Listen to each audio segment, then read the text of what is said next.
यदि आप भी 10वीं कक्षा के स्टूडेंट हैं और आप इस संस्कृत का एग्ज़ाम को लेकर काफ़ी ही ज़्यादा चिंतित हैं कि हम संस्कृत का तैयारी बढ़िया तरीके से तो नहीं कर पाए हैं, तो ऐसे में हमें संस्कृत के कौन कौन से क्वेश्चनों को पढ़ना चाहिए जो मैट्रिक बोर्ड परीक्षा 2023 में 100% पूछे जा सके। अगर आपके ही मन में ऐसा सवाल चल रहा है तो आप बिल्कुल सही वीडियो और सही जगह पे आ गए हैं। इस वीडियो में हम आप सभी को बताने जा रहे हैं 10वीं कक्षा के संस्कृत का ऐसा इम्पोर्टेंट वीवीआई सबजेक्टिव क्वेश्चन जो कि आपके मैट्रिक बोर्ड परीक्षा 2023 में 100% पूछे जा सकते हैं। तो चलिए फ्रेंड्स, बिना समय गवाए पहला क्वेश्चन का आंसर देख लेते हैं। है दोस्तों, आज का पहला सवाल भारत महिमा पाठ से लिया गया है और सवाल में हमसे पूछा गया है कि भारत महिमा पाठ के आधार पर भारतीय मूल्यों की विशेषताओं पे प्रकाश डालिए। तो आसान शब्दों में लिखिएगा कि भारत का प्राकृतिक सौंदर्य स्वर्ग के जैसा है। कहने का मतलब ये है कि भारत की जो सुंदरता है ना जी, ये स्वर्ग के समान है। यहाँ देवताओं, ऋषियों एवं महापुरुषों की अवतरण भूमि है। कहने का मतलब ये है कि भारत की भूमि एक ऐसी भूमि है जहाँ पे बड़े से बड़े देवता, बड़े से बड़े ऋषि महाऋषि और बड़े से बड़े महापुरुषों का जन्म स्थान भारत में है। इसकी महिमा का गुणगान जो है या इसकी महिमा का वर्णन विष्णु पुराण के साथ साथ भागवत पुराण में भी देखने को मिलता है। भूमि पर अवतीर्ण होने वाला मनुष्य निश्चय ही धन है, यानी हमारी ही भूमि भारत पे जो भी मनुष्य जन्म लेता है वो वास्तव में ही धन्य माना जाता है। हमारी भारत भूमि विशाल रम्य रूपा एवं कल्याणप्रद है, यानी हमारी जो भारत माता की जो भूमि है ये हमेशा रम्य रूपा और लोगों के लिए कल्याणप्रद है, कल्याण करने का काम करती है। अत्यंत शोभनीय और संसार का गौरव भारत हम सबों के लिए हमेशा पूजनीय है। यह जाति, धर्म और भेदभाव को भुलाकर यहाँ पे एकता एवं सहिष्णुता का पाठ पढ़ाया जाता है। हमारा ही देश भारत एक ऐसा देश है जहाँ पे एक जाति ही नहीं बल्कि अनेक जाति एवं धर्म के लोग आपस में मिलजुल कर शांति एवं एकता के साथ गुजर बसर करते हैं। हम भारतीय हमेशा कहते हैं वसुदेव कुटुंबकम, अर्थात संपूर्ण पृथ्वी ही हमारा संपूर्ण परिवार है।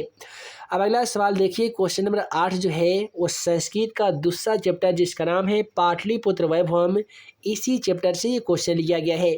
और सवाल में हमसे पूछा गया है कि दामोदर गुप्त ने पटना के संबंध में क्या लिखा है। तो आसान शब्दों में बताइएगा कि कवि दामोदर गुप्त के अनुसार पाटलिपुत्र यानी पटना महानगर पृथ्वी पर बसे नगरों में श्रेष्ठ है।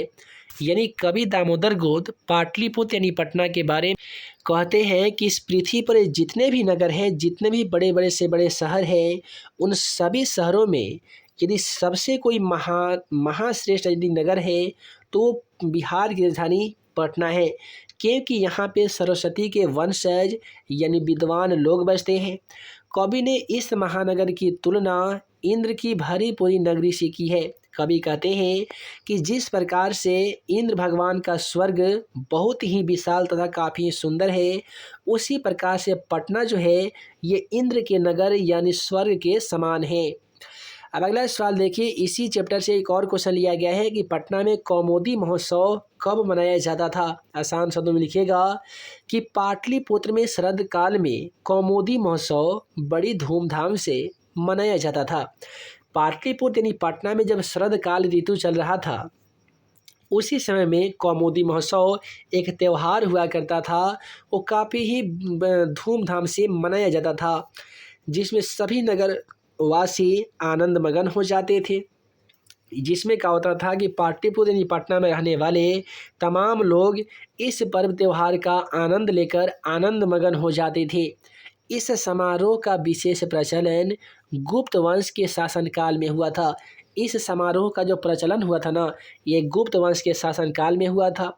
आजकल जिस प्रकार से दुर्गा पूजा काफ़ी ही धूमधाम से पूरे भारतवर्ष में मनाया जाता है, ठीक उसी प्रकार से प्राचीन काल में कौमुदी महोत्सव काफ़ी ही धूमधाम से मनाया जाता था।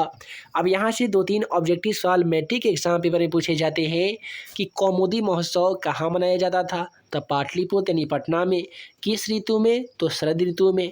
किसके शासनकाल में? तो ये भी याद रखिएगा, गुप्त वंश के शासनकाल में। अब अगला सवाल काफ़ी ही मज़ेदार है। क्वेश्चन 10 कहता है नीति श्लोका पाठ के आधार पर मूर्ख के लक्षणों को लिखिए। तो काफ़ी ही मज़ेदार आपके पाठ्य पुस्तक नीति श्लोका का एक श्लोक कहता है कि अनाहुता प्रविशति अपृष्टो बहुभाषते अविश्वस्ति विश्वस्ति मूढ़ चेता नराधम। अर्थात वैसा व्यक्ति जो बिना बुलाए किसी सभा में प्रवेश करता है, बिना कुछ पूछे बहुत बोलता है, जिस पर विश्वास नहीं किया जा सकता है, वैसे व्यक्ति पर वो सबसे अधिक विश्वास करता है। तो ऐसे व्यक्ति को नीति श्लोका पाठ में मूढ़ चेता नराधम यानी नीच अर्थात मूर्ख कहा गया है। तो आसान शब्दों में लिखिएगा कि मूर्ख हृदय वाला अधम मनुष्य बिना बुलाए भीतर चला आता है। यानी मूर्ख हृदय वाला जो भी व्यक्ति यानी जो भी मनुष्य होता है ना, बिना बुलाए किसी भी रूम, किसी भी कमरा, किसी भी सभा में प्रवेश कर जाता है, बिना पूछे ही बहुत बोलता है तथा अविश्वसनीय पुरुष पर भी विश्वास करता है। तो ऐसे व्यक्ति को ही नीच यानी मूर्ख कहा गया है। अब अगला सवाल क्वेश्चन में 11 को देखिए। क्वेश्चन में 11 कहता है कि राजा शांतनु के दुख के क्या कारण था। ये काफ़ी ही ज़्यादा इम्पोर्टेंट सवाल है, इसे ज़रूर याद कर लीजिएगा। देखिए राजा शांतनु के दुख का कारण क्या था। तो एक बार जब राजा शांतनु घूमने के लिए यमुना तट पे गए थे, तो वहाँ पे धीवर की परम सुंदरी कन्या को देखकर उनके पिता से विवाह करने की इच्छा इन्होंने प्रकट किया था। एक बार की बात है जब महाराजा शांतनु घूमने के लिए यमुना नदी के तट पे गए थे, तो जब यहाँ पे जो जहाँ पे इनका महल था उसी के जस्ट बगल में धीवर एक जगह पड़ता था। तो धीवर के राजा थे राजा दासराज, और दासराज की परम सुंदरी जो कन्या थी जिनका नाम था सत्यवती। तो उस लड़की को महाराज शांतनु को देखकर अरे बाप रे बहुत सुंदर लगती थी महाराजा शांतनु को। महाराजा शांतनु इन लड़की को उनसे शादी करने के लिए इच्छा भी प्रकट किए। अब क्या हुआ कि उस समय में ये भाग होकर शादी करने वाला प्रक्रिया तो प्रचलित नहीं था। तो इसमें क्या हुआ कि महाराजा शांतनु दासराज के पास जाकर और उनकी पुत्री से शादी करने की इच्छा प्रकट किए, किंतु कन्या के पिता इस शर्त पे सहमत हुए कि आपके विवाह के बाद सत्यवती का पुत्र ही राजा बनेगा। तब जब दासराज के पास महाराज शांतनु गए थे उनके बेटी से शादी करने का प्रस्ताव लेकर, तो दासराज यानी सत्यवती के पिता कहते हैं कि ठीक है महाराज, हम अपने पुत्री का शादी आपसे तो कर देंगे, लेकिन हमारा एक शर्त है। तो महाराज शांतनु बोले कि आप कौन सा शर्त कहते हैं। ठीक है बोलिए, आपका हर शर्त मानने के लिए मंजूर है, लेकिन हम आपके पुत्री से शादी करके ही रहेंगे। तो महाराज दासराज कहते हैं कि देखिए हमारा शर्त यही है कि जब हम अपने पुत्री का शादी आपसे कर देंगे तो हमारा पुत्री यानी सत्यवती का पुत्र ही आपके साम्राज्य का अगला राजा बनेगा। देवव्रत के कारण राजा शांतनु राजकन्या के पिता का शर्त नहीं माने, जिस कारण राजा जो शांतनु थे वे काफ़ी ही ज़्यादा उदास हो गए। तो जैसे ही ये शर्त सुनते हैं महाराज शांतनु, तो इनके मन में एक सवाल आता है कि हमारे पास ऑलरेडी भीष्म नाम का एक लड़का है जिसमें राजा बनने के सारे गुण मौजूद हैं। अब उसके रहते हुए भला हम इस लड़की से शादी करेंगे तो इसका जो होने वाला पुत्र होगा उसे हम राजा कैसे बनाएंगे। तो इसमें क्या होता है कि ये बात जब सारे बात भीष्म यानी देवव्रत को मालूम चल जाता है, तो अपने पिता के खुशी के लिए देवव्रत कहते हैं कि पिताजी जब ऐसा बात है तो हम आजीवन राजा भी नहीं बनूंगा और मैं आजीवन कोई भी शादी विवाह नहीं करूंगा। तो ऐसे में क्या होता है कि पिता की खुशी दिलाने के लिए, पिता को खुश करने के लिए भीष्म पितामह अपना एक प्रतिज्ञा लेते हैं, और इसमें क्या होता है कि तमाम देवतागण इंद्रलोक से खुशी खुशी होकर उन पर फूल की बारिश कर जाते हैं। यही कारण है कि ऑब्जेक्टिव में एक सवाल पढ़ा जाता है कि गंगा पुत्र के नाम से किसे जाना जाता है, तो भीष्म को जाना जाता है। फिर पूछा जाता है कि देवता पुत्र के नाम से किसे जाना जाता है, तो भीष्म को जाना जाता है। ये भी क्वेश्चन याद रखिएगा। अब देखिए अगला सवाल क्वेश्चन 12 क्या कहता है, संस्कारा पाठ में किस विषय पर चर्चा की गई है। देखिए संस्कारा पाठ में शास्त्र के माध्यम से सद्गुणों को ग्रहण करने की प्रेरणा व्यक्त की गई है। यानी संस्कारा पाठ में हमें बताया गया है कि सभी इस दुनिया में पाए जाने वाले जितने भी मनुष्य हैं उन सभी मनुष्य में कौन कौन ऐसे गुण हैं जो अपने अंदर ग्रहण करनी चाहिए और कौन कौन ऐसे गुण हैं जो मनुष्य को अपने शरीर से त्याग कर देनी चाहिए। इससे हमें अच्छा संस्कार की सीख मिलती है तथा यश प्राप्त करने की शिक्षा भी इसी ग्रंथ से मिलती है जिसका नाम है संस्कारः। अब अगला सवाल कहता है कि स्वामी दयानंद सरस्वती कौन थे, उन्होंने समाज को सुधारने के लिए क्या क्या किया था। तो आसान शब्दों में लिखिएगा, स्वामी दयानंद सरस्वती एक महान समाज सुधारक थे। स्वामी दयानंद सरस्वती का जो जन्म हुआ है ना, ये टंकारा नामक ग्राम में जो गुजरात में पड़ता है, वहाँ पे 1428 ईस्वी में हुआ था। तो ये क्या हुआ था कि एक महान समाज सुधारक थे और आर्य समाज के संस्थापक भी थे। यहीं पे क्वेश्चन आते हैं कि आर्य समाज के संस्थापक कौन थे, तो याद रखिएगा स्वामी दयानंद सरस्वती ने।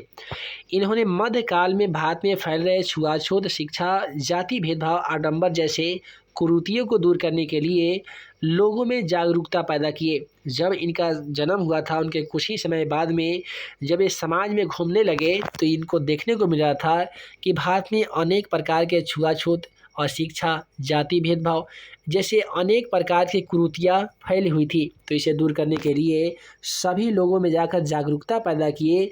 उन्होंने अपने सिद्धांतों को संकलन करने के लिए एक सत्यार्थ प्रकाश नामक ग्रंथ में अपना तमाम सिद्धांत को लिखे थे। सिद्धांत के प्रचार के लिए आर्य समाज नामक सिद्धांत की भी इन्होंने स्थापना किया था। अब यहीं से मैट्रिक के एग्जाम पेपर में पूछा जाता है कि आर्य समाज सत्यार्थ प्रकाश नामक पुस्तक के लेखक कौन है, तो याद रखिएगा स्वामी विवेकानंद नहीं बल्कि स्वामी दयानंद सरस्वती है। अब अगला सवाल कहता है पंचवटी में धार्मिक महत्व का उल्लेख करें। यदि आप रामायण को देखे होंगे तो पंचवटी आप अच्छी तरीके से जानते होंगे। पंचवटी देखिए वनवास गमन काल में भगवान राम, लक्ष्मण और सीता के साथ पंचवटी में निवास किए थे। यही है वो पंचवटी जहाँ पे सीता अधिक दिनों तक सुरक्षित रह पाई थी। यही कारण है कि इस स्थान का काफ़ी ही ज़्यादा विशिष्ट महत्व दिया गया है। अब अगला सवाल कहता है कि नीति श्लोक का पाठ में मूढ़ चेतनाराधम किसे कहा गया। तो अभी हम बताए हैं कि जो बिना बुलाए कहीं पे आ जाता है, बिना कुछ पूछे बकबक करता है, जो व्यक्ति अविश्वसनीय पर भी विश्वास करता है, ऐसा मूर्ख हृदय वाला मनुष्य नीच होता है। अब अगला सवाल कहता है, ये क्वेश्चन आपको मैट्रिक एग्जाम पेपर में 5 नंबर में पूछे जाते हैं कि कर्मवीर कथा का सारांश लिखिए। कैसे लिखिएगा, तो आसान शब्द लिखिएगा कि कर्मवीर कथा में एक पुरुषपर्थ की कथा है। इस कथा में राम प्रवेश जो निर्धनता एवं दलित जाति से जन्म लेकर एक विपरीत परिवेश में रहकर भी प्रबल इच्छा तथा उन्नति के कामना के कारण ऊंचे पद पर पहुंच जाता है। इस कथा में किशोरों की प्रतिकूल परिस्थिति में भी आगे बढ़ने की प्रेरणा दी गई है। यह कथा किशोरों के आत्मसम्मान और विश्वास उत्पन्न करती है और यह विजय के पथ की ओर भी ले जाती है। अब अगला सवाल कहता है कर्णस्य दानवीरता पाठ के आधार पर कर्ण की दानवीरता का चरित्र चित्रण कीजिए। ये आपके हो सके तो एग्जाम पेपर में 100% देखने को मिलेगा क्वेश्चन। अब देखिए आसान शब्द में लिखिएगा, कर्ण जो था ये कुंती पुत्र था, यानी कर्ण का माँ का नाम कुंती था। उसे जन्म से ही कवच और कुंडल प्राप्त था। जब तक कवच और कुंडल उसके शरीर पर रहता था तब तक उसे कोई पराजित नहीं कर सकता है। महाभारत युद्ध में वह कौरव के पक्ष से युद्ध कर रहा था। जब छल से इंद्र कवच और कुंडल मांगने आए थे तो कर्ण अपने दानशीलता का परिचय देते हुए कवच और कुंडल दे देते हैं, जिस कारण उनकी दानवीरता सिद्ध होती है और अगले दिन युद्ध में जाकर कर्ण की हत्या अर्जुन के द्वारा हो जाती है। तो आसान शब्द में कैसे याद रखिएगा, तो कर्ण का जो जन्म हुआ था ना, ये सूर्य से हुआ था। यही कारण है कि इनका सूर्य पुत्र कहा गया है। तो कुंती इनके माता का नाम था। तो कुंती पुत्र थे कर्ण, लेकिन ये अपने ही भाई के खिलाफ पांचों पांडवों के खिलाफ लड़ाई कर रहे थे अर्जुन के साथ से। तो कौरव की सेना से लड़ाई कर रहे थे। इनको जन्म से ही कवच और कुंडल प्राप्त था। बताया ये जाता है कि जब तक इनके शरीर पे कवच और कुंडल विद्यमान रहता था तब तक इनका कोई भी बाल बाका नहीं कर सकता है। उस समय में कोई भी देवता, कोई भी बड़े से बड़े दानव इनका कोई भी कुछ भी नहीं बिगाड़ सकता है। ना ही इनको कोई दुख हो सकता है, ना ही इनको कोई भी इनका प्रॉब्लम नहीं हो सकता था जब तक इनके पास कवच और कुंडल रहता था। लेकिन जब युद्ध में लड़ाई करने जा रहे थे तो ये कवच और कुंडल की वजह से अर्जुन इन्हें नहीं मार पा रहे थे। तो क्या हुआ कि एक बार की बात है, इंद्र छल से कवच और कुंडल दान स्वरूप मांग लेते हैं और ये दान में वीरता कराने के लिए, यानी इनको ऐसा ना लगे कि इतिहास में इनको कायर के रूप में ना जाना जाए, कि जब इनके जान प्राण की रक्षा करने की बात आई तो दान करने से इनकार कर दिए। इनको कायर इतिहास में ना जाना जाए, यही कारण है कि सभी चीज़ को जानते हुए भी कर्ण अपनी दानवीरता सिद्ध करने के लिए कवच और कुंडल इंद्र को दे देते हैं, जिनसे इनकी शक्ति छीन हो जाती है। और अगले दिन के महाभारत के युद्ध में अर्जुन के द्वारा कर्ण की हत्या हो जाती है। तो इस प्रकार से कर्ण की दानवीरता पूरे जगत यानी पूरे दुनिया में इतिहास के स्वर्ण पन्नों में विख्यात है और प्रसिद्ध है। तो दोस्तों वीडियो लंबी ना हो, जिस कारण मैं इस वीडियो को यहीं पे एंड करता हूँ। आशा है कि आज का वीडियो आप सभी को पसंद आया हो। तो वीडियो को ज़्यादा से ज़्यादा लाइक कीजिए, ज़्यादा से ज़्यादा वीडियो को शेयर कीजिए।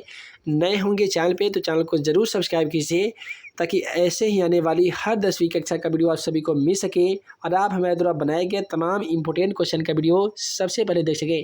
तो हम जल्द मिलेंगे अगले वीडियो में ऐसे ही 10वीं कक्षा का सभी सेट का VVI क्वेश्चन के साथ। तब तक के लिए आप सभी को वीडियो देखने के लिए बहुत बहुत धन्यवाद।